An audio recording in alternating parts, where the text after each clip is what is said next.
Jumuiya ya Kiislamu duniani imelaani mashambulizi ya kijeshi dhidi ya nchi ya Lebanon, ikiwa ikiyataja kuwa ni ukiukwaji wa sheria za kimataifa na tishio kwa amani na utulivu na eneo la Mashariki ya Kati.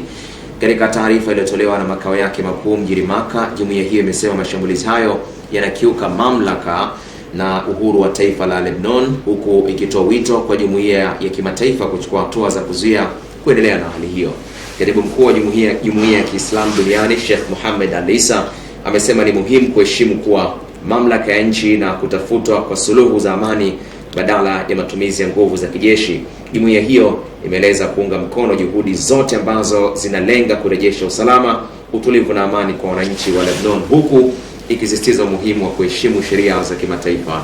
Taarifa hiyo imekuja wakati ambapo mvutano wa kisiasa na kiusalama ukiwa unaendelea kushuhudiwa katika baadhi ya maeneo ya Mashariki ya Kati, jambo linalozua wasiwasi katika ulimwengu wa Kiislamu na jumuiya ya kimataifa kwa ujumla.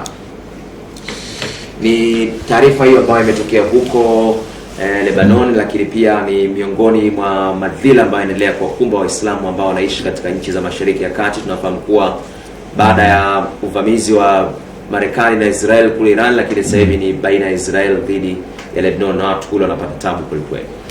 Nimevutiwa na jumuiya hiyo ya Kiislamu vile ambavyo wameungana. Wakati mwingine haya matamko unaweza kuona hayana pressure, lakini wanapokuwa watu ama mataifa zaidi ya 5-6 yanaungana pamoja alafu yanalana hili jambo, kwanza wanaonyesha kinachoendelea sio sawa na hakitakiwi kuendelea hivyo.